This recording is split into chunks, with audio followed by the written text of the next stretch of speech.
तो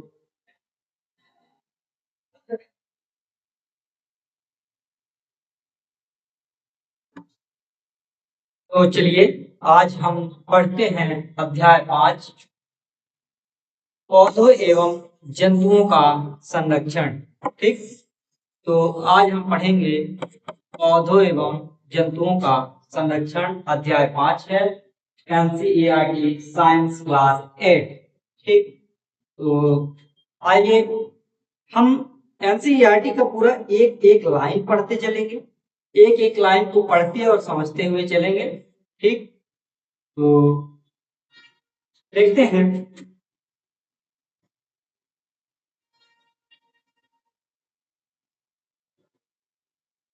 कि हमने देखा हमने हमने देखा था कि कक्षा 7 में बूझो एवं पहेली ने प्रोफेसर अहमद एवं टीबू के साथ वन भ्रमण किया था। वह अपने सहपाठियों के साथ अपने अनुभव बांटने के लिए बहुत उत्सुक थे।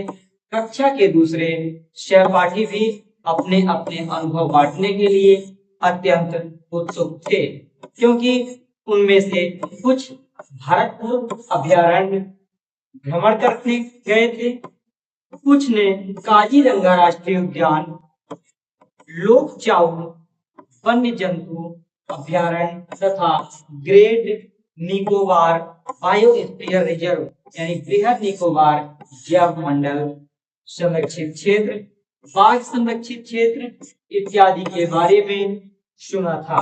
ठीक, तो बताया गया है कि जो बूझो और पहेली थे वो अपने प्रोफेसर अहमद एवं टीबू के साथ वन भ्रमण के लिए गए थे और उन्होंने अपने सहपाठियों के साथ अपने अपने अनुभव को बांटने के लिए उत्सुक थे, क्योंकि उन्होंने अलग अलग, कोई एक में ही नहीं, सभी ने अलग अलग, कुछ ने भरतपुर अभयारण्य का भ्रमण किया था, कुछ ने काजीरंगा राष्ट्रीय उद्यान का भ्रमण किया था, कुछ ने लोक चाउ वन्य जंतु अभयारण्य तथा कुछ ने ग्रेट निकोबार बायोस्फीयर रिजर्व का भ्रमण किया था। ठीक, आगे देखते हैं। तो राष्ट्रीय उद्यानों, वन्य जंतु अभयारण्यों एवं जैव मंडल संरक्षित क्षेत्रों को बनाने का क्या उद्देश्य है? क्वेश्चन है कि राष्ट्रीय उद्यानों, वन्य जंतु अभयारण्यों एवं जैव मंडल संरक्षित क्षेत्रों को बनाने का क्या उद्देश्य है? ठीक, तो इनका मुख्यतः उद्देश्य यही होता है कि जो जीव जंतु हैं, ठीक, उनका संरक्षण किया जाए, उन्हें खत्म होने से बचाया जाए। ठीक, अब आगे देखते हैं 5.1 में 5.1 वनोन्मूलन एवं इसके कारण। अब हम देखेंगे कि वन का उन्मूलन यानी वन खत्म कैसे हो रहे हैं, इसके कारण क्या है। ठीक, तो देखते हैं। हमारी पृथ्वी पर नाना प्रकार के पौधे एवं जंतु पाए जाते हैं। ये मानव जाति के अस्तित्व एवं भली प्रकार से रहने के लिए आवश्यक होते हैं। आज इन जीवों के अस्तित्व के लिए वनोन्मूलन वनोन्मूलन एक बहुत बड़ा खतरा बन गया है। ठीक, हम जानते हैं कि वनोन्मूलन का अर्थ है वनों का समाप्त करने पर प्राप्त भूमि का अन्य कार्यों में उपयोग करना। ठीक, वन में वृक्षों की कटाई निम्न उद्देश्य से की जाती है। ठीक, जो पहला उद्देश्य है वो है कृषि के लिए भूमि प्राप्त करना, दूसरा उद्देश्य है घरों एवं कारखानों का निर्माण करना और तीसरा उद्देश्य है फर्नीचर बनाने अथवा लकड़ी का ईंधन के रूप में उपयोग करना। ठीक, तो वनोन्मूलन की परिभाषा बताई गई है कि वनोन्मूलन क्या है। तो वनोन्मूलन वनोन्मूलन जो है तो एक आज के जीवों के अस्तित्व को बनाए रखने के लिए वनोन्मूलन बहुत बड़ा खतरा बन चुका है। तो वनोन्मूलन का अर्थ होता है वनों को समाप्त करके, वनों को समाप्त करना और उससे जो भूमि प्राप्त होती है उसे अन्य कार्यों में उपयोग करना। ठीक, तो अब जो मेन कारण है वनोन्मूलन के वो क्या क्या है? तो पहला है कृषि के लिए भूमि प्राप्त करना, दूसरा है घरों एवं कारखानों का निर्माण करना, और तीसरा है फर्नीचर बनाने अथवा लकड़ी का ईंधन के रूप में उपयोग करना। ठीक, आगे देखते हैं।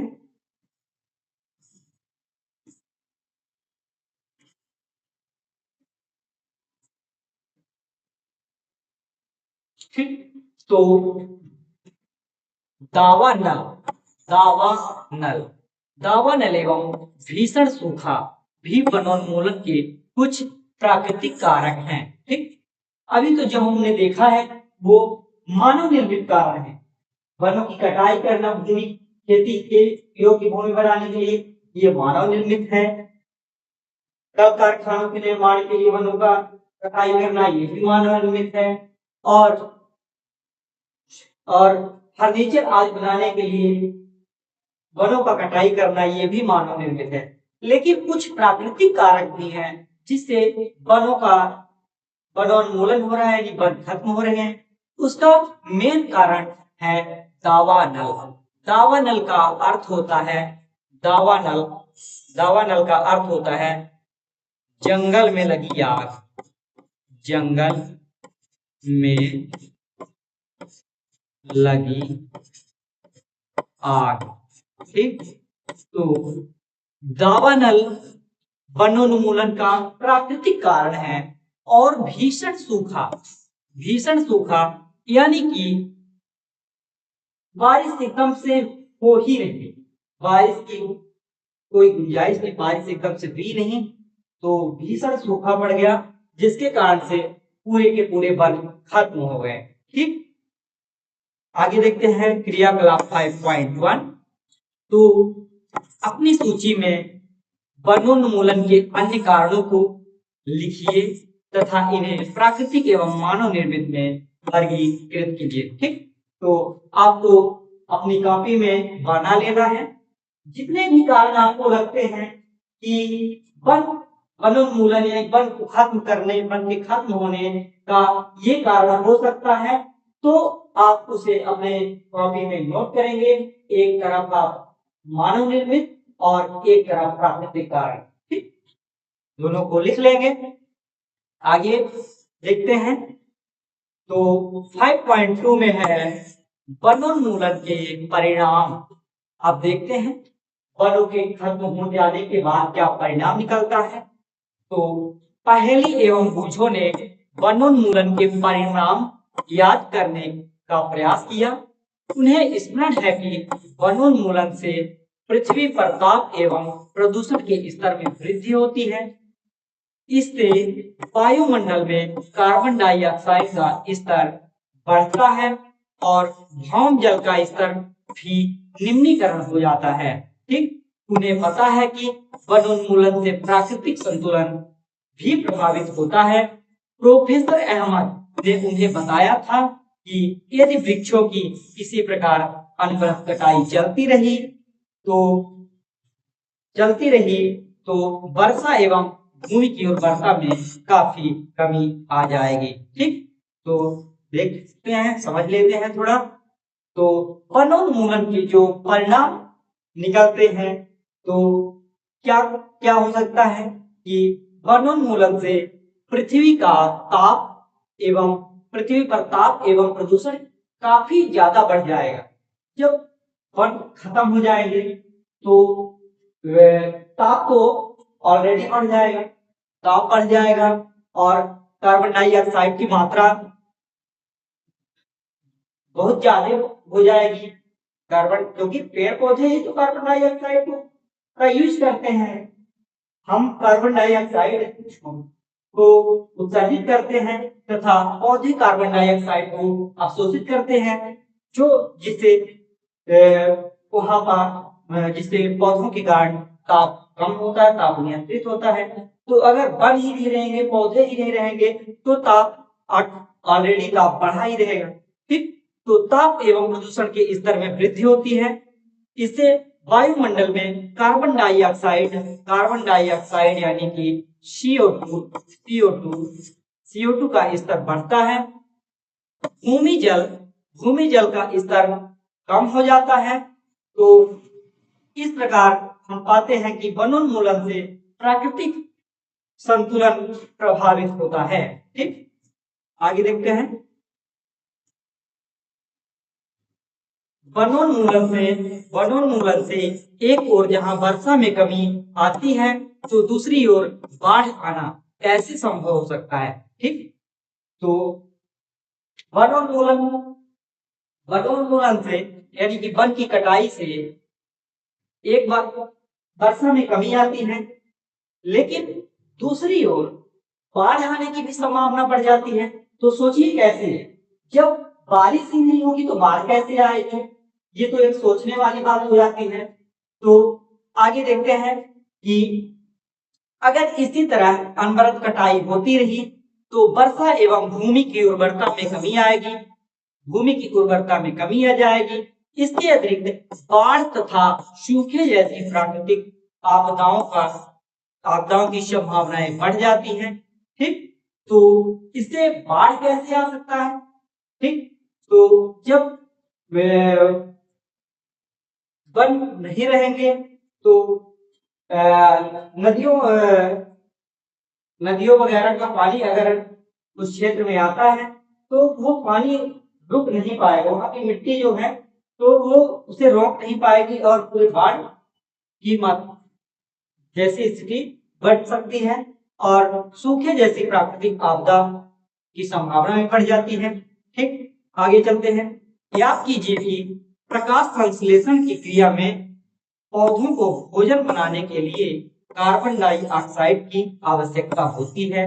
कम वृक्षों का अर्थ है कार्बन डाइऑक्साइड के उपयोग में कमी आना। ठीक, हम जानते हैं कि प्रकाश संश्लेषण की जो क्रिया होती है, प्रकाश संश्लेषण की क्रिया यानी कि पौधों का भोजन बनाने की क्रिया जो होती है, उसमें कार्बन डाइऑक्साइड की आवश्यकता भोजन बनाने के लिए होती है। ठीक, जब पौधे ही नहीं रहेंगे तो कार्बन डाइऑक्साइड का उपयोग कौन करेगा। ठीक, कार्बन डाइऑक्साइड का उपयोग पौधे नहीं करेंगे तो प्रदूषण फैलना तय है। ठीक, तो कार्बन डाइऑक्साइड के उपयोग में कमी आना, जिससे क्या होता है, कार्बन डाइऑक्साइड के उपयोग में कमी आएगी, इसकी मात्रा बढ़ जाएगी। कार्बन डाइऑक्साइड की मात्रा बढ़ जाती है काफी।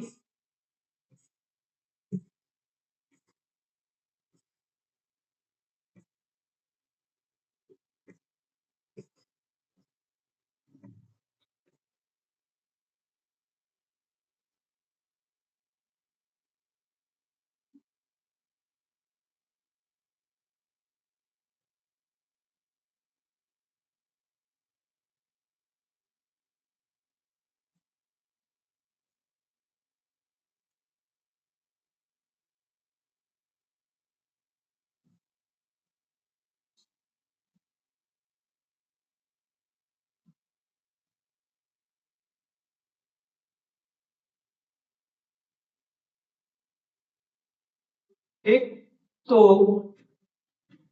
इसकी मात्रा बढ़ जाती है, यानी कार्बन डाइऑक्साइड की मात्रा बढ़ जाती है, क्योंकि कार्बन डाइऑक्साइड द्वारा उत्सर्जित ऊष्मीय विकिरणों का प्रग्रहण कर लेती हैं। अतः इसकी मात्रा में वृद्धि के फलस्वरूप विश्व उष्णन यानी ग्लोबल वार्मिंग विश्व उष्णन का मतलब होता है ग्लोबल वार्मिंग। ठीक, तो विश्व उष्णन होता है, पृथ्वी के ताप में वृद्धि के जल चक्र का संतुलन बिगड़ता है और वर्षा दर में कमी आती है, जिसके कारण सूखा पड़ता है। ठीक, तो कार्बन डाइऑक्साइड की मात्रा बढ़ जाने से पृथ्वी द्वारा उत्सर्जित ऊष्मीय विकिरणों का प्रग्रहण हो जाता है, यानी कि अवशोषण हो जाता है। अतः इसकी मात्रा में काफी वृद्धि हो जाती है, जिसके फलस्वरूप विश्व उष्णन यानी कि ग्लोबल वार्मिंग होता है, जिससे के पृथ्वी के ताप में वृद्धि के जल चक्र का संतुलन बिगड़ जाता है और वर्षा की दर में कमी हो जाती है, जिसके कारण सूखा पड़ता है। ठीक, आसान शब्दों में समझें तो अगर पौधों की कटाई हो जाएगी, पौधे नहीं रहेंगे, तो कार्बन डाइऑक्साइड की मात्रा बढ़ जाएगी। कार्बन डाइऑक्साइड की मात्रा बढ़ जाएगी तो विश्व उष्णन यानी कि ग्लोबल वार्मिंग होगा और जल स्तर पृथ्वी का कम हो जाएगा, वर्षा की दर कम हो जाएगी और इसके कारण से सूखा पड़ जाएगा। ठीक, सूखा पड़ता है। ठीक है, आगे देखते हैं। मृदा के गुणों में परिवर्तन आने का मुख्य कारण वनोन्मूलन है। किसी क्षेत्र की मृदा के भौतिक गुणों पर वृक्षारोपण और वनस्पति का प्रभाव पड़ता है। भूमि पर वृक्षों की कमी होने से मृदा अपरदन अधिक होता है। मृदा की ऊपरी परत हटाने से नीचे की कठोर चट्टानें दिखाई देने लगती हैं। इससे मृदा में ह्यूमस की कमी होती है तथा इसकी उर्वरता भी अपेक्षाकृत कम हो जाती है। ठीक, धीरे धीरे उर्वर भूमि मरुस्थल में परिवर्तित हो जाती है, इसे मरुस्थलीकरण कहते हैं। ठीक, तो मृदा के गुणों में परिवर्तन आने का जो मुख्य कारण है वो है वनोन्मूलन। ठीक, वनोन्मूलन के कारण मृदा के यानी कि मिट्टी के गुणों में परिवर्तन आ रहा है। ठीक, तो किसी क्षेत्र की मृदा के भौतिक गुणों पर यानी उस मिट्टी के गुणों पर वृक्षारोपण और वनस्पति का प्रभाव पड़ता है। ठीक, भूमि पर वृक्षों की कमी होने से मृदा अपरदन अधिक होता है। अगर भूमि पर वृक्ष नहीं रहेंगे तो मृदा का अपरदन यानी कि मृदा का कटाव, मृदा का क्षय ज्यादा होगा।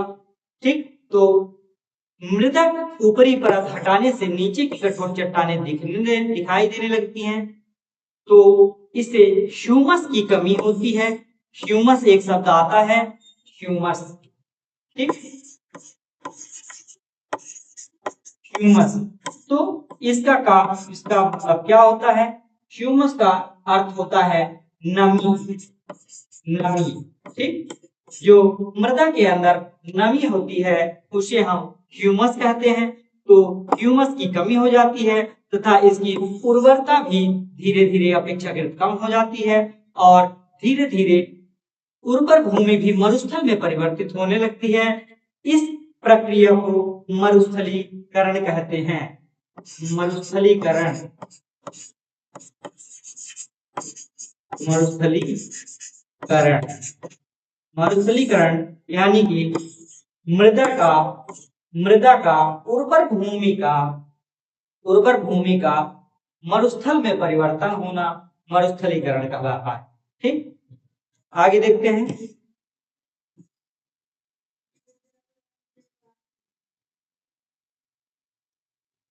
वनोन्मूलन से मृदा की जल धारण क्षमता तथा भूमि की ऊपरी सतह से जल के नीचे की ओर अंतःस्रवण पर भी विपरीत प्रभाव पड़ता है, जिसके परिणाम स्वरूप बाढ़ आती है। मृदा के अन्य गुण जैसे पोषक तत्व, गठन इत्यादि भी वनोन्मूलन के कारण प्रभावित होते हैं। ठीक, तो वनोन्मूलन से जितने भी प्रभाव होते हैं सबके बारे में बता दिया गया है कि वनोन्मूलन से मृदा की जल धारण क्षमता यानी उसकी जल धारण क्षमता भी प्रभावित होती है।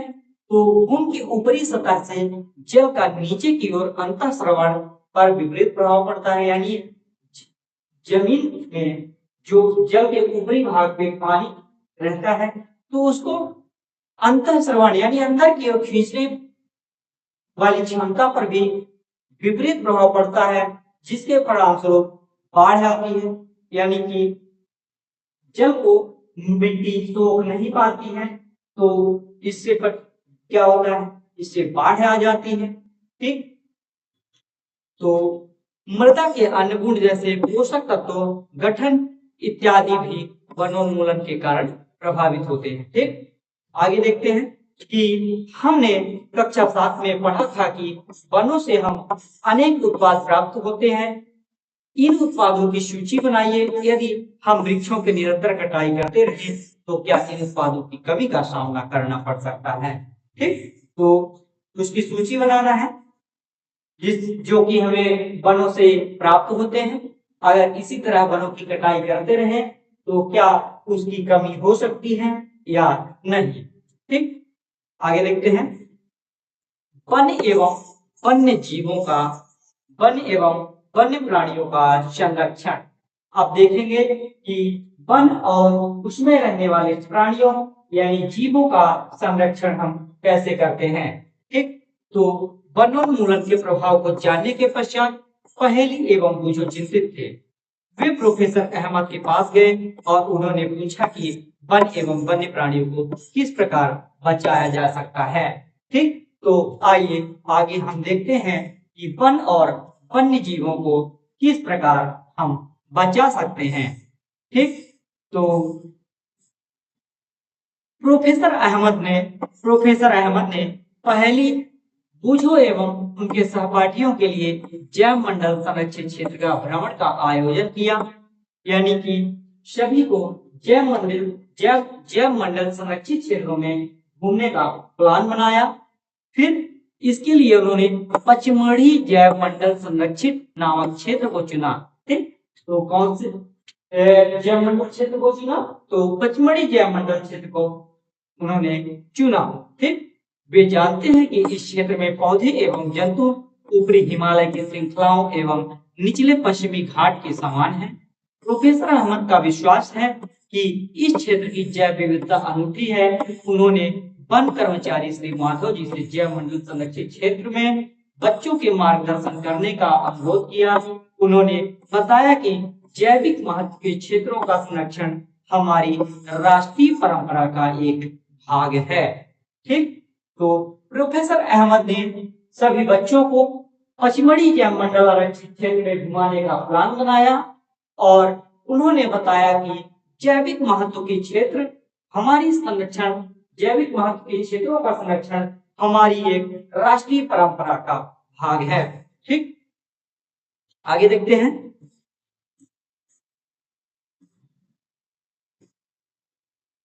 तो जैव मंडल पृथ्वी का वह भाग है जिसमें सजीव पाए जाते हैं अथवा जो जीवन यापन के योग्य है। जैव विविधता का अर्थ है पृथ्वी पर पाए जाने वाले विभिन्न जीवों की प्रजातियां, उनके पारस्परिक संबंध एवं पर्यावरण से उनका संबंध। ठीक। तो जैव मंडल पृथ्वी का वह भाग है जिसमें सजीव पाए जाते हैं। ठीक। क्या पाए जाते हैं? तो सजीव पाए जाते हैं। ठीक है। आगे बढ़ते हैं तो जैव मंडल पृथ्वी का वह भाग होता है जिसमें सजीव पाए जाते हैं। सजीव का अर्थ होता है जिसमें जीवन पाया जाता है अथवा जो जीवन यापन के योग्य है यानी उनमें जीवन यापन की क्षमता है। ठीक। जैव विविधता का अर्थ पृथ्वी पर पाए जाने वाले जैव विविधता का अर्थ पृथ्वी पर पाए जाने वाले विभिन्न जीवों की प्रजातियां, उनके पारस्परिक संबंध एवं पर्यावरण से उनका संबंध। ठीक। आगे देखते हैं कि माधव जी ने बच्चों को समझाया कि हमारे व्यक्तिगत प्रयासों एवं समाज के प्रयासों के अतिरिक्त सरकारी एजेंसियां भी वनों एवं वन्य जंतुओं की सुरक्षा हेतु कार्यरत हैं। सरकार उनकी सुरक्षा और संरक्षण हेतु नियम, विधियां और नीतियां तैयार करती हैं। तो सरकार क्या करती है? सरकार उनकी सुरक्षा और संरक्षण के लिए नियम, विधियां और नीतियां बनाती है। ठीक। तो सरकार क्या करती है सुरक्षा के लिए? तो सरकार नियम, विधियां और नीतियां बनाती हैं। ठीक। तो वन्य जंतु अभ्यारण्य, राष्ट्रीय उद्यान, जैव मंडल संरक्षित क्षेत्र इत्यादि पौधों और जंतुओं के लिए संरक्षित और सुरक्षित क्षेत्र होते हैं। ठीक, तो क्वेश्चन आता है बच्चों कि वन्य जंतुओं के वन्य जीवों जंतुओं और पौधों के लिए जो सुरक्षित एवं संरक्षित क्षेत्र हैं वो कौन कौन से हैं? तो वन्य जंतु अभ्यारण्य, राष्ट्रीय उद्यान, जैव मंडल संरक्षित क्षेत्र, ये सभी पौधों और जंतुओं के लिए संरक्षित एवं सुरक्षित क्षेत्र होते हैं। ठीक, आगे देखते हैं।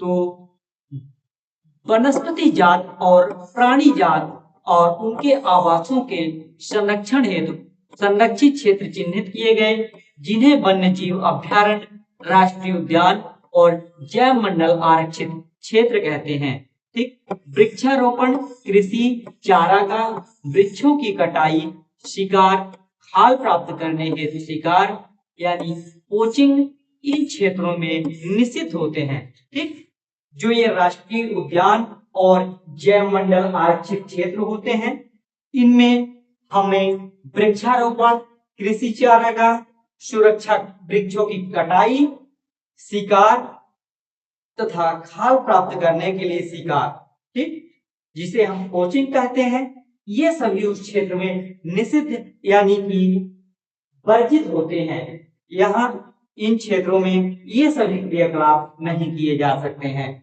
ठीक, अब देख लेते हैं कि वन्य जीव अभ्यारण्य क्या होते हैं। ठीक, तो वन्य जीव अभ्यारण्य की परिभाषा बताई गई है कि वह क्षेत्र जहाँ जंतु एवं उनके आवास किसी भी प्रकार के विक्षोभ से सुरक्षित रहते हैं। यानी वन्य जीव अभ्यारण्य में वह क्षेत्र, वन्य जीव अभ्यारण्य वह क्षेत्र होता है जहाँ जंतु एवं उनके आवास किसी प्रकार के विक्षोभ से सुरक्षित रहते हैं, यानी किसी प्रकार के बाहरी आक्रमणकारियों से सुरक्षित रहते हैं, वो है वन्य जीव अभ्यारण्य। ठीक, वहाँ जंतु और उनका रहने का आवास एकदम सुरक्षित होता है। ठीक, अब आगे देखते हैं राष्ट्रीय उद्यान क्या होता है। तो राष्ट्रीय उद्यान की परिभाषा देख लेते हैं। वन्य जंतुओं के लिए आरक्षित क्षेत्र जहां वह स्वतंत्र यानी निर्बाध रूप से आवास एवं प्राकृतिक संसाधनों का उपयोग कर सकते हैं। ठीक, तो जो राष्ट्रीय उद्यान होता है वहां वन्य जंतुओं के लिए यह ऐसा आरक्षित क्षेत्र होता है जहां वह स्वतंत्र रूप से घूम सकते हैं, स्वतंत्र रूप से रह सकते हैं और आवास एवं प्राकृतिक संसाधनों का स्वतंत्र रूप से उपयोग कर सकते हैं। वे हैं उसे हम राष्ट्रीय उद्यान कहते हैं। ठीक, आगे देखते हैं जैव मंडल आरक्षित क्षेत्र। ठीक, तो जैव मंडल आरक्षित क्षेत्र क्या होते हैं? तो वन्य जीवन, पौधों और जंतु संसाधनों और उस क्षेत्र के आदिवासियों के पारंपरिक ढंग से जीवन यापन हेतु विशाल संरक्षित क्षेत्र होते हैं। ठीक, तो जो जैव मंडल आरक्षित क्षेत्र होते हैं, जैव मंडल आरक्षित क्षेत्र जो होते हैं, तो वन्य जीवन, पौधों और जंतु संसाधनों और उस क्षेत्र के आदिवासियों के पारंपरिक ढंग से जीवन यापन हेतु विशाल संरक्षित क्षेत्र होते हैं। ठीक, आगे देखते हैं।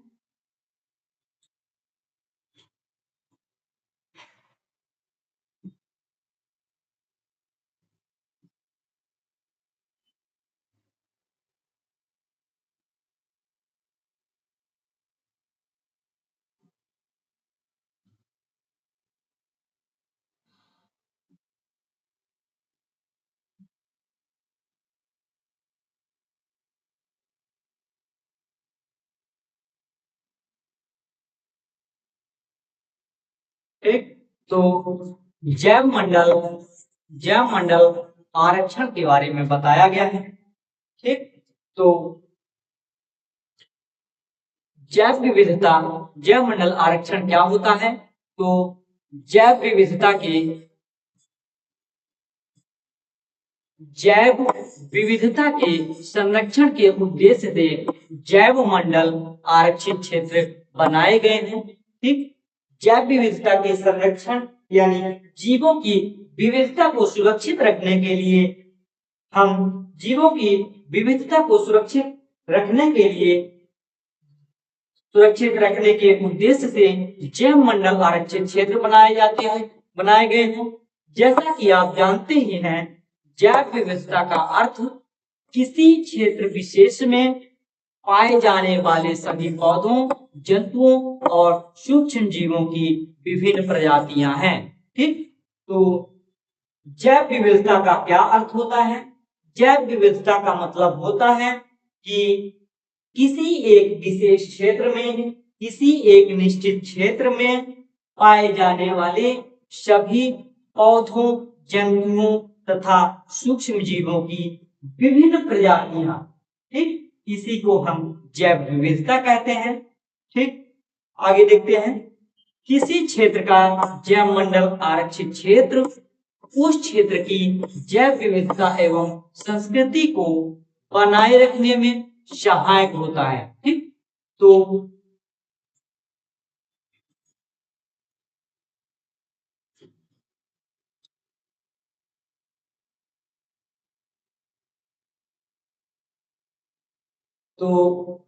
जैव मंडल आरक्षित क्षेत्र के बारे में बताया गया है कि किसी क्षेत्र का जैव मंडल आरक्षित क्षेत्र उस क्षेत्र की जैव विविधता एवं संस्कृति को बनाए रखने में सहायक होता है। ठीक, किसी जैव मंडल आरक्षित क्षेत्र के अंतरंग अन्य संरक्षित क्षेत्र भी हो सकते हैं।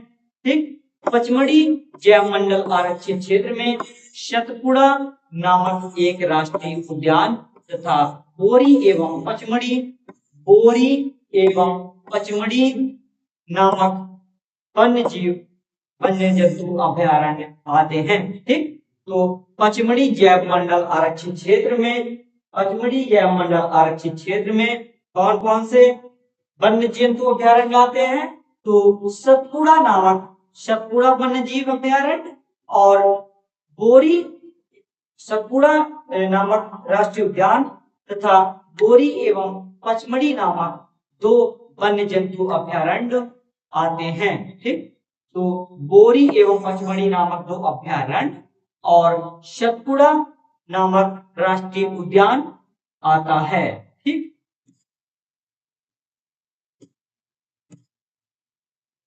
आगे देखते हैं।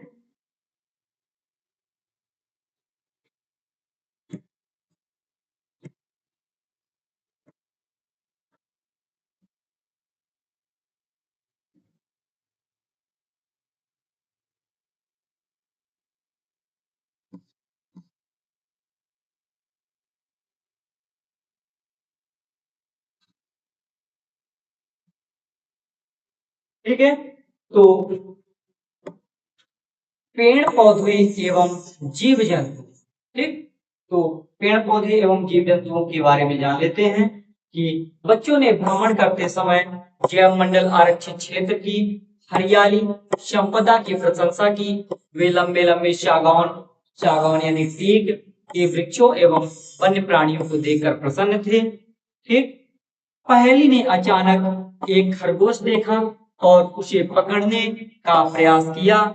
वह उसके पीछे दौड़ने लगी। प्रोफेसर अहमद ने उसे रोका। उन्होंने समझाया कि जंतु अपने आवास में प्रसन्न रहते हैं, हमें उनको परेशान नहीं करना चाहिए। माधव जी ने समझाया कि कुछ जंतु एवं पौधे एक क्षेत्र विशेष में पाए जाते हैं। किसी विशेष क्षेत्र में पाए जाने वाले पेड़ पौधों उस क्षेत्र के वनस्पति जात एवं जीव जंतु प्राणी जात कहलाते हैं। यानी उस क्षेत्र विशेष में जो जंतु रहते हैं वो जो पौधे रहते हैं वो वनस्पति जात कहलाते हैं एवं जो जीव जंतु रहते हैं वो प्राणी जात कहलाते हैं। ठीक, आगे देखते हैं। शाल, सागौन, आम, जामुन, सिल्वर फर्न, अर्जुन इत्यादि वनस्पति जात हैं। ठीक, तो साल, सागौन, आम, जामुन, सिल्वर फर्न, अर्जुन ये सभी वनस्पति जाति हैं तथा चिंकारा, नीलगाय, बरकिंग, हिरण, चीतल, तेंदुआ, जंगली कुत्ता, भेड़िया इत्यादि पचमढ़ी जैव मंडल आरक्षित क्षेत्र के प्राणी जात हैं। ठीक, तो प्राणी जात में आ जाएंगे चिंकारा, नीलगाय, बरकिंग, हिरण, चीतल, तेंदुआ, जंगली कुत्ता, भेड़िया, ये सभी प्राणी जात में आ जाते हैं। और वनस्पति जात में साल, सागौन, आम, जामुन, सिल्वर फर्न इत्यादि ये सब वनस्पति जात में रहते हैं। ठीक, आगे चित्र के माध्यम से दिखा दिया गया है। एक ऑप्शन ए ये जंगली कुत्ता है, जंगली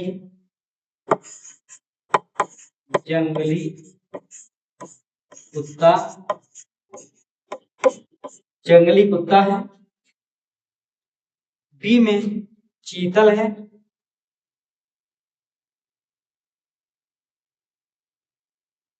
ये चीतल है। 3 ऑप्शन सी भेड़िया है। डी नंबर में तेंदुआ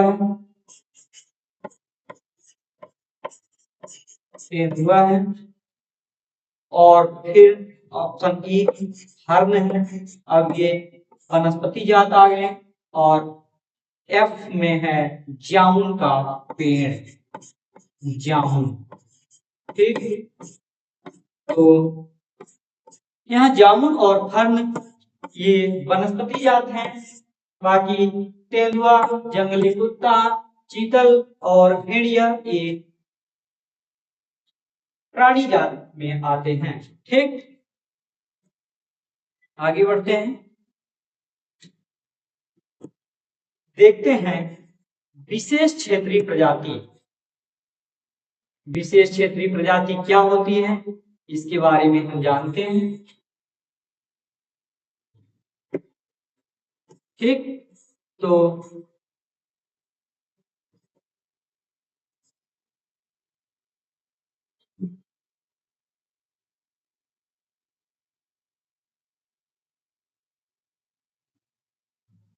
हम देखते हैं विशेष क्षेत्रीय प्रजाति। विशेष क्षेत्रीय प्रजाति यानी एक किसी क्षेत्र विशेष में रहने वाली प्रजाति बच्चे शीघ्र ही शांतिपूर्वक गहरे वन में प्रविष्ट हो गए। बच्चे एक विशालकाय गिलहरी को देखकर अचंभित रह गए। ठीक, इस गिलहरी की एक लंबी हरदार पूंछ है। वे इसके विषय में जानने के लिए बहुत उत्सुक हैं। माधव जी ने बताया कि इसे विशाल गिलहरी कहते हैं। ठीक, क्या कहते हैं? विशाल गिलहरी कहते हैं। ठीक, और यहाँ की विशेष क्षेत्रीय स्पीसीज है। ठीक, जो विशेष क्षेत्रीय स्पीसीज यानी विशेष क्षेत्रीय जाति होती है वे सिर्फ वहीं पाई जाती है, उसी क्षेत्र विशेष में पाई जाती है। ठीक, तो जो गिलहरी है एक विशालकाय गिलहरी है, वो वहां की क्षेत्र विशेष की प्रजाति है। ठीक, पौधे एवं जंतुओं की वह स्पीसीज जो किसी विशेष क्षेत्र में विशिष्ट रूप से पाई जाती है उसे विशेष क्षेत्रीय स्पीसीज कहते हैं। ये किसी अन्य क्षेत्र में प्राकृतिक रूप से नहीं पाई जाती हैं। किसी विशेष प्रकार का पौधा या जंतु किसी विशेष क्षेत्र, राज्य अथवा देश की विशेष क्षेत्रीय हो सकती हैं। ठीक, तो जो विशेष क्षेत्रीय प्रजातियां होती हैं वो किसी विशेष क्षेत्र यानी किसी क्षेत्र विशेष में ही पाई जाती हैं। वो किसी प्राकृतिक रूप से कहीं अन्य जगह किसी अन्य क्षेत्र पे नहीं पाई जाती हैं। इस कारण से इसे विशेष क्षेत्रीय प्रजाति कहा जाता है। ठीक, ठीक, यहाँ जंगली आम के बारे में बताया गया है कि जंगली आम जो है तो वह है पचमढ़ी जैव मंडल आरक्षित क्षेत्र में स्थित साल और जंगली आम। ठीक, जो साल और जंगली आम है वो पचमढ़ी जैव मंडल आरक्षित क्षेत्र का एक विशेष क्षेत्रीय प्रजाति है। ये इस पचमढ़ी के अलावा जैव मंडल के अलावा कहीं और अन्यत्र नहीं पाई जाएगी। ठीक, आगे देखते हैं।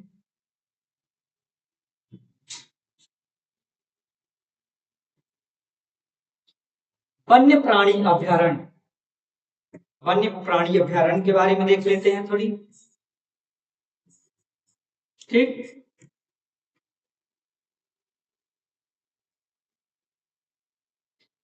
तो 5.7 में वन्य प्राणी अभ्यारण्य है। तो देखते हैं, शीघ्र ही पहेली ने एक बोर्ड देखा जिस पर लिखा हुआ था पचमढ़ी, पचमढ़ी वन्य प्राणी अभ्यारण्य।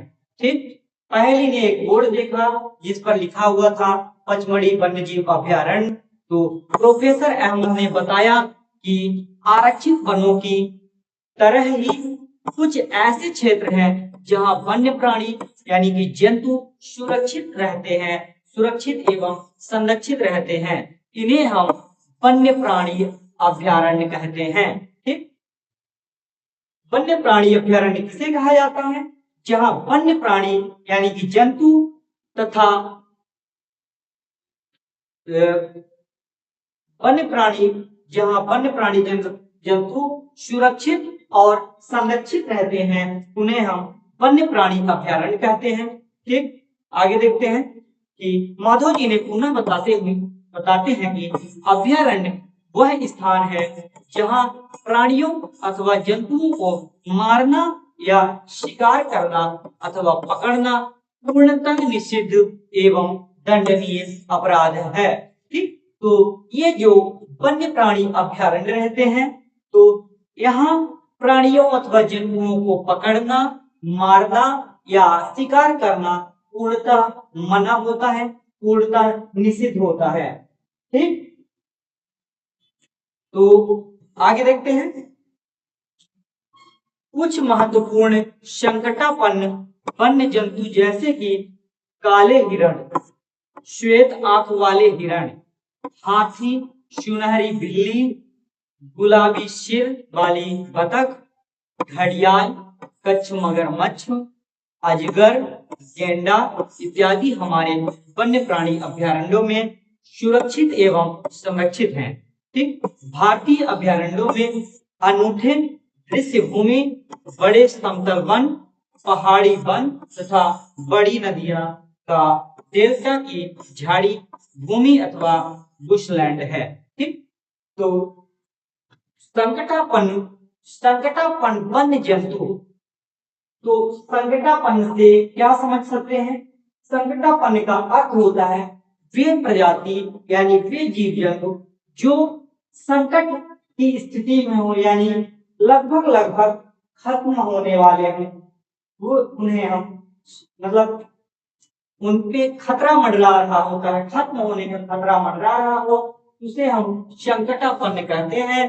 तो कुछ महत्वपूर्ण संकटापन्न वन्य जंतु जैसे कि काले हिरण, श्वेत आंख वाले हिरण, हाथी, सुनहरी बिल्ली, गुलाबी सिर वाले बतख, घड़ियाल, कच्छ, मगरमच्छ, अजगर, गेंडा इत्यादि ये सभी वन्य प्राणी अभ्यारण्य में सुरक्षित एवं संरक्षित रहते हैं। ठीक, आगे देखते हैं, यह अफसोस की बात है कि संरक्षित वन भी जीवों के लिए सुरक्षित नहीं है, क्योंकि इनके आसपास के क्षेत्र में रहने वाले लोग उनका वनों का अतिक्रमण करके उन्हें नष्ट कर देते हैं। ठीक, तो ये सोचने वाली बात है, अफसोस करने वाली बात है कि संरक्षित वन भी, जो सुरक्षित वन यानी कि संरक्षित वन होते हैं, वे भी जीवों के लिए अब सुरक्षित नहीं रह गए हैं, क्योंकि इनके आसपास जो क्षेत्रों में लोग रहते हैं वे वनों का अतिक्रमण कर रहे हैं, वनों की कटाई कर रहे हैं और उन्हें नष्ट कर दे रहे हैं। ठीक, तो आगे देखते हैं, बच्चों को प्राणी उद्यान यानी चिड़ियाघर भ्रमण की यादें ताजा करने को कहा जाता है। उन्हें स्मरण है कि प्राणी उद्यान भी वह क्षेत्र है जहां हम प्राणियों यानी जंतुओं का संरक्षण करते हैं। ठीक, तो प्राणी उद्यान वह स्थान होता है जहां हम जंतुओं को संरक्षित करते हैं, यानी कि जंतुओं का संरक्षण किया जाता है। ठीक, तो चिड़ियाघर और वन्य जीव अभयारण्य में क्या अंतर है, तो आपको बताना है कि चिड़ियाघर और वन्य जीव वन्य प्राणी अभयारण्य में क्या अंतर है। ठीक, तो आगे देखते हैं।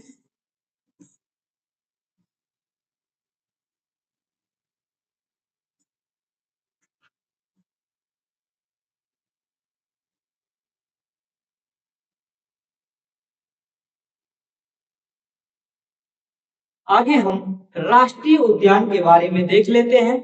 5.8 है राष्ट्रीय उद्यान। ठीक, तो राष्ट्रीय उद्यान के बारे में देखते हैं। ये मोस्ट इंपोर्टेंट है राष्ट्रीय उद्यान। ठीक, तो सड़क के किनारे एक बोर्ड लगा था। ठीक, सड़क के किनारे एक बोर्ड लगा था जिसमें जिस पर लिखा था सतपुड़ा राष्ट्रीय उद्यान। ठीक, सड़क के किनारे एक बोर्ड लगा था जिसपे सतपुड़ा राष्ट्रीय उद्यान लिखा था। ठीक, तो बच्चे अब वहां जाने के लिए उत्सुक थे। माधव जी ने उन्हें बताया कि यह विशाल आरक्षित क्षेत्र है तथा पर्यावरण के संपूर्ण संघटकों का संरक्षण करने में पर्याप्त है। इन्हें हम राष्ट्रीय उद्यान कहते हैं। ठीक, तो राष्ट्रीय उद्यान क्या होते हैं इसके बारे में बताया गया है कि यह विशाल आरक्षित क्षेत्र होता है, विशाल सुरक्षित क्षेत्र होता है तथा पर्यावरण के संपूर्ण संघटकों यानी पर्यावरण में जितने भी घटक पाए जाते हैं उनके संरक्षण के लिए यह पर्याप्त स्थान होता है। ठीक, इन्हें हम राष्ट्रीय उद्यान कहते हैं। ठीक, यह वनस्पति जात, प्राणी जात, दृश्य भूमि तथा ऐतिहासिक वस्तुओं का संरक्षण करते हैं। ठीक, यहाँ वनस्पति प्राणी यानी वनस्पति जात जितने भी वनस्पतियों की प्रजातियां हैं, जितने भी प्राणियों की प्रजातियां हैं। ठीक, दृश्य भूमि तथा ऐतिहासिक वस्तुएं, जो भी ऐतिहासिक वस्तुएं हैं इन सभी का संरक्षण राष्ट्रीय उद्यान में करते हैं। ठीक, तो सतपुड़ा राष्ट्रीय उद्यान भारत का प्रथम आरक्षित वन है। जो सतपुड़ा का राष्ट्रीय उद्यान है वो भारत का पहला आरक्षित वन है। ठीक, सर्वोत्तम किस्म के टीक यानी कि सागौन इस वन में मिलते हैं। ठीक, तो जो भारत का प्रथम आरक्षित वन है वो है सतपुड़ा राष्ट्रीय उद्यान और इस राष्ट्रीय उद्यान में हमें उत्तम किस्म यानी सर्वोत्तम किस्म के टीक यानी कि सागौन के वन मिलते हैं। ठीक, आगे देखते हैं। सतपुड़ा राष्ट्रीय उद्यान की चट्टानों में आवास यानी शरण भी स्थित है। यह इन वनों में मनुष्य की गतिविधियों के प्रागैतिहासिक प्रमाण हैं, जिसमें हमें आदि मानव के जीवन यापन के बारे में पता चलता है। चट्टानों के इन मानव आवासों में कुछ पेंटिंग कलाकृतियां भी मिलती हैं। पचमढ़ी जैव मंडल संरक्षित क्षेत्र में 55 चट्टान आवास की पहचान की जा चुकी है। ठीक, जंतु एवं मनुष्य को इन कलाकृतियों के लड़ते हुए, शिकार, नृत्य एवं वाद्य यंत्रों को बजाते हुए दर्शाया गया है। ठीक, आज भी अनेकों आदिवासी जंगल में रहते हैं। ठीक, तो सतपुड़ा राष्ट्रीय उद्यान के बारे में बताया गया है कि इनमें जो चट्टानों में जो आवास यानी कि चट्टानों में रहने वाले लोगों के अवशेष प्राप्त हुए हैं।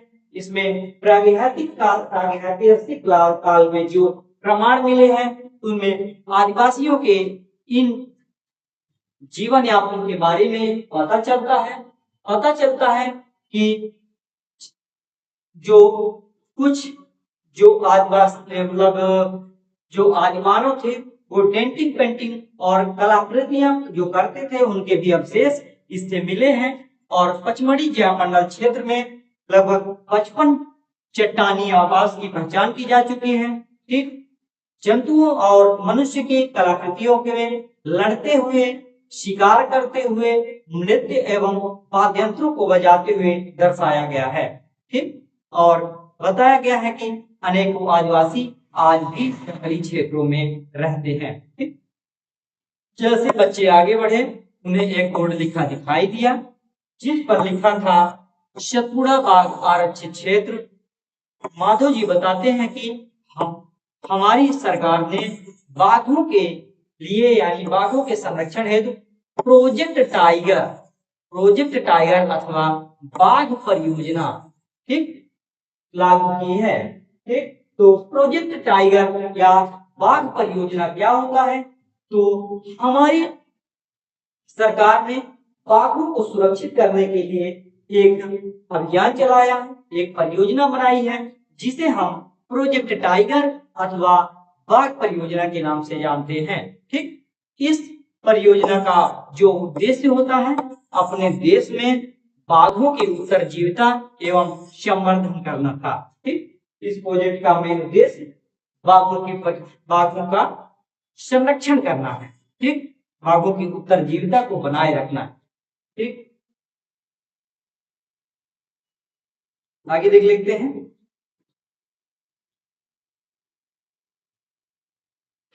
तो यहाँ जंगली भैंसा के बारे में बताया गया है। जंगली भैंसा और बारहसिंघा के बारे में बताया गया है। ठीक, तो देखते हैं, बाघ उन स्पीशीज में से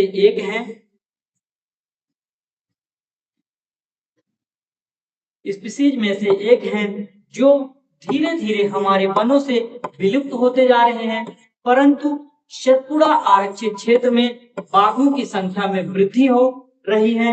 अतः यह संरक्षण का अनूठा उदाहरण है। ठीक, किसी समय शेर, हाथी, जंगली भैंसे तथा बारहसिंघा भी सतपुड़ा राष्ट्रीय उद्यान में पाए जाते थे। वे जंतु जिनकी संख्या एक निर्धारित स्तर से कम होती जा रही है और वे विलुप्त होते जा रहे हैं, उन्हें हम संकटापन्न जंतु कहते हैं। यानी वे जीव जंतु जो धीरे धीरे खत्म होते जा रहे हैं, धीरे धीरे उनकी संख्या में कमी आती जा रही है, वे संकटापन्न जंतु कहलाते हैं। ठीक, तो बाघ जो हैं वो इसी श्रेणी में आते हैं। बाघों की संख्या में धीरे धीरे कमी होती जा रही है। ठीक, आगे देखते हैं। फिर बूझों को डायनासोर के विषय में याद दिलाया गया, जो लाखों वर्ष पूर्व विलुप्त हो चुके हैं। कुछ जीवों के प्राकृतिक आवास में व्यवधान होने से उनके अस्तित्व को खतरा पैदा हो गया है। प्रोफेसर अहमद ने बताया कि पौधे और जंतुओं के संरक्षण के उद्देश्य से सभी राष्ट्रीय उद्यानों में कड़े नियम लागू किए जाते हैं। मानवीय गतिविधियां जैसे चराना, अवैध शिकार, जानवरों को पकड़ना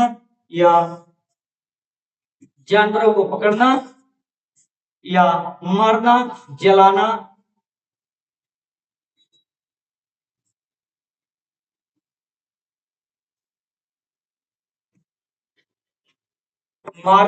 जलावन, पौधों की लकड़ी या औषधीय पौधे एकत्र करना स्वीकार्य नहीं है।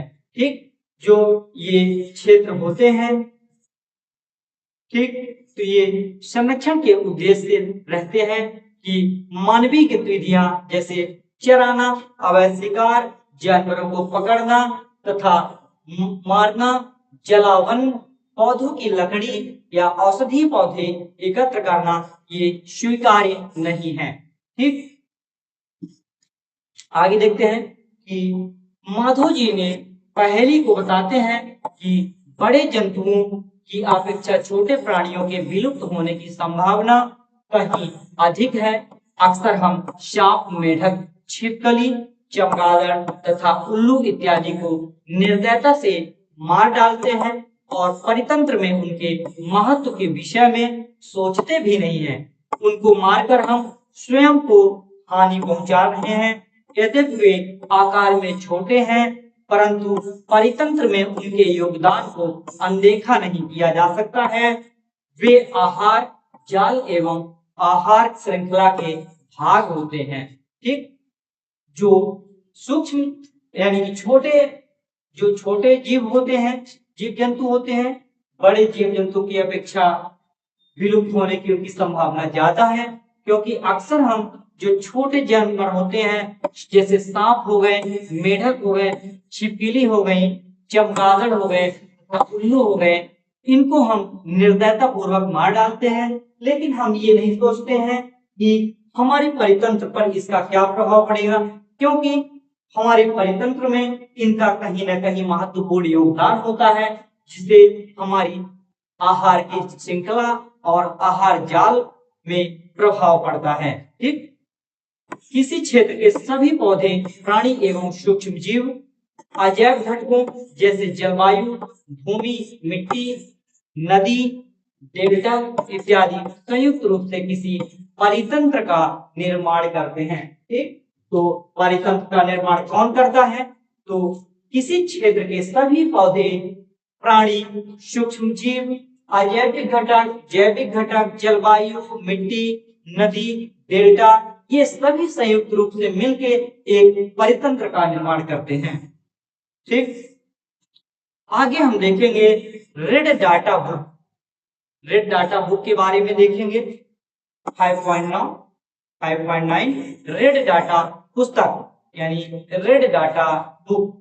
ठीक, तो प्रोफेसर अहमद बच्चों को रेड डाटा पुस्तक के बारे में बताते हैं, विषय में समझाते हैं। वह उनको बताते हैं कि जो रेड डाटा पुस्तक होती है, रेड डाटा पुस्तक होती है, वह रेड डाटा पुस्तक वह पुस्तक है जिसमें रेड डाटा पुस्तक वह पुस्तक है वह पुस्तक है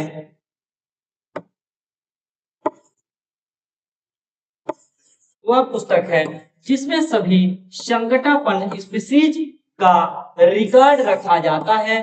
पौधों, जंतुओं और अन्य स्पीशीज के लिए अलग अलग रेड डाटा पुस्तकें हैं। यानी रेड डाटा पुस्तक के विषय में अधिक जानकारी आप कंप्यूटर पर www.will.gov.in और प्राइमेट्स में देख सकते हैं। ठीक, तो जो रेड डाटा बुक होता है वो किस लिए होता है? जो हमारे विलुप्त प्राय जीव हैं, जिनको जो एकदम से खत्म हो चुके हैं या खत्म होने की कगार में हैं, वो रेड डाटा बुक में आते हैं। ठीक, आगे देखते हैं प्रवास।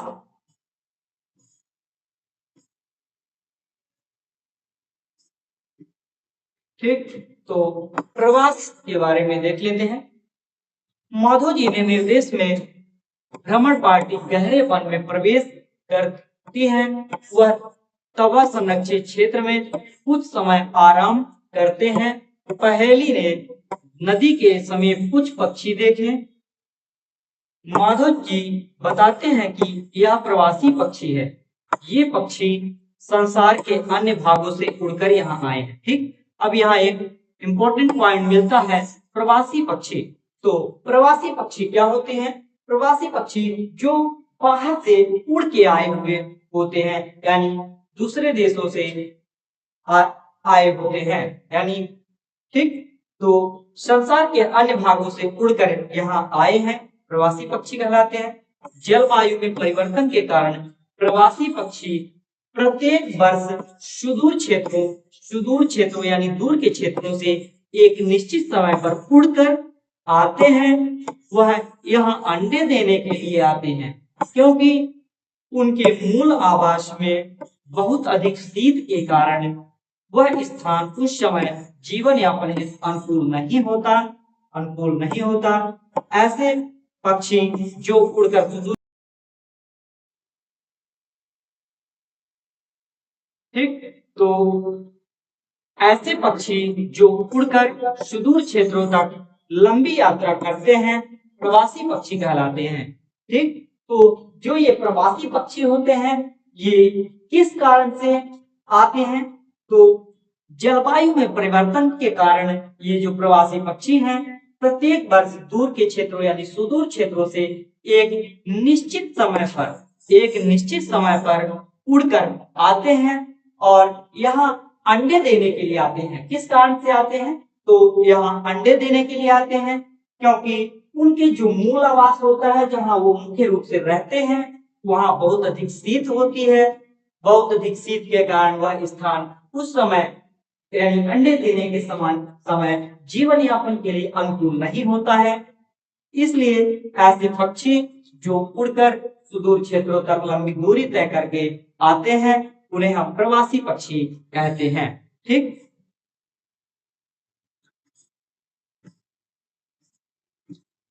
आगे देखते हैं कागज का पुनः चक्रण। ठीक,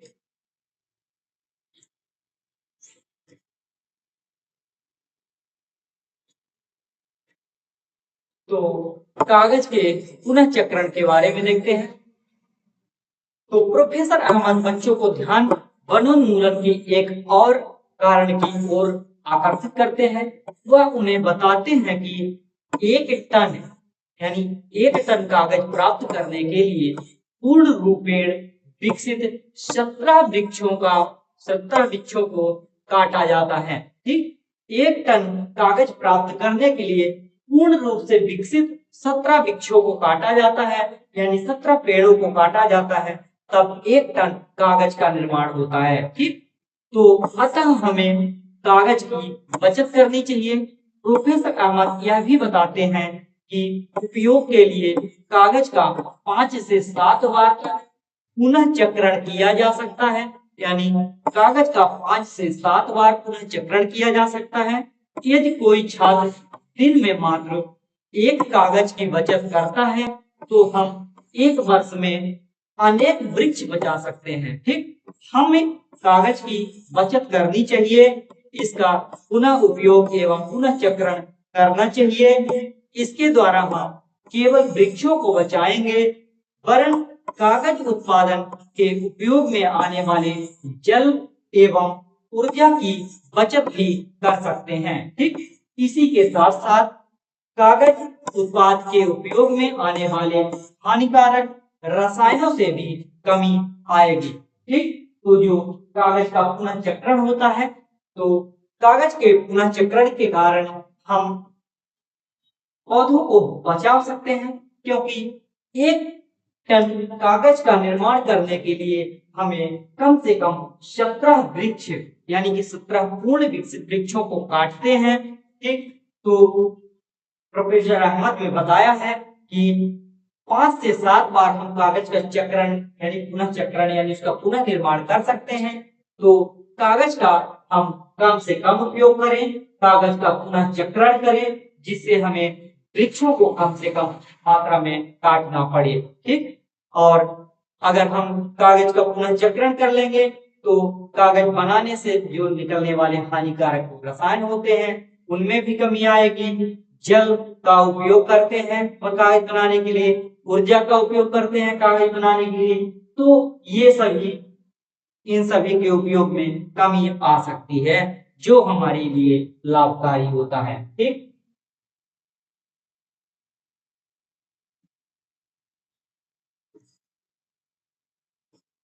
ठीक, आगे देखते हैं।